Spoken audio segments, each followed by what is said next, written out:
Have you ever noticed that you can binge watch 6 episodes of a show without blinking, but somehow can't manage to do 20 minutes of exercise you actually said you wanted to do? It's not that you're lazy. It's not that you lack motivation. In fact, that word might be the biggest lie we've ever told ourselves about discipline. Because here's the twist. The people you think are just disciplined aren't relying on willpower any more than you are. They've simply figured out something about how the brain works that most of us never get taught. And once you see it, you can't unsee it. Let's start with the assumption almost everyone carries around. We tend to picture discipline as this grim, gritted teeth kind of force, like a muscle you clench, like standing at the edge of a cold pool, forcing yourself to jump in because it's good for you. We imagine disciplined people as somehow different, wired with more resolve, more grit, more moral fiber. But psychologists have spent decades studying self-control, and the picture that keeps emerging is almost the opposite.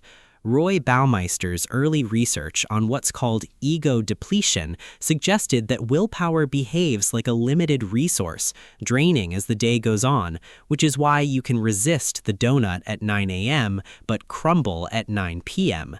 Later research complicated that picture, showing the story is less about willpower running out and more about how your brain calculates cost versus reward in any given moment. And that reframe changes everything. Because your brain, at its core, is not a discipline machine, it's a prediction machine. It is constantly, quietly asking one question in the background: is this worth the energy? Every time you consider doing something hard, studying, working out, writing, saving money instead of spending it, your brain is running a tiny cost-benefit calculation, almost like a stock trader deciding whether to buy or sell. And here's the catch. Your brain massively overvalues immediate rewards and massively undervalues future ones. This isn't a personal flaw. It's called temporal discounting, and it's baked into all of us. Our ancestors who grabbed the food in front of them survived. The ones who patiently waited for a hypothetical future feast sometimes didn't. So, of course, scrolling your phone feels irresistibly urgent, and going to the gym feels vague and distant. Your brain is doing exactly what it evolved to do. So, if discipline isn't about gritting your teeth harder, what is it? This is where it gets fascinating. The people who seem effortlessly disciplined have usually done something sneaky and brilliant. They've restructured their environment and their habits so that the hard thing no longer requires a big cost-benefit calculation at all. Think about it like this. You don't decide to brush your teeth every morning through sheer force of will. You just do it. Why? Because it's a habit wired so deeply into your basal ganglia that your brain doesn't even flag it as a decision anymore. It's automatic. That's the real secret. Discipline isn't willpower in the moment. It's the residue of systems you built earlier when your willpower was fresh and your judgment was clear. Here's a metaphor that might help. Imagine willpower like the charge on your phone battery. You wouldn't try to stream a 4-hour movie on 3% battery and expect it to work. Yet that's exactly what we do when we try to be disciplined late at night, exhausted after 100 tiny decisions have already drained us. The trick isn't to somehow generate more battery through sheer determination. The trick is to plug in your important habits earlier in the day when the charge is high, and to build routines that don't require a full charge to run at all. And this is where you can actually trick your brain into craving discipline instead of resisting it. Neuroscientist Wolfram Schultz's work on dopamine revealed something wild.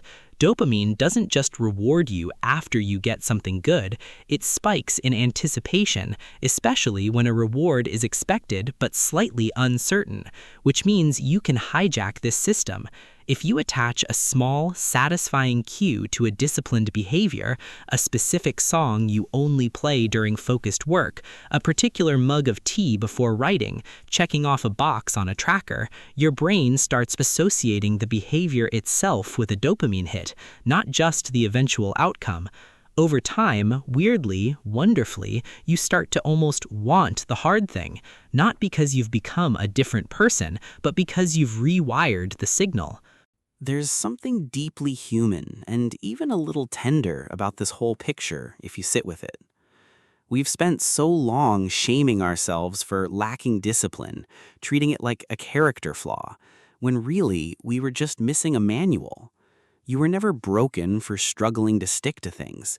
You were running a normal brain, doing exactly what normal brains do, in a world engineered by apps, by algorithms, by convenience, to make the immediate reward feel enormous and the long-term reward feel like a whisper. Understanding that isn't an excuse to give up, it's a starting point. Because once you know your brain runs on cues, habits, and anticipation rather than raw grit, you stop fighting yourself and start designing your life a little more intelligently. So maybe the real question isn't, why don't I have more discipline?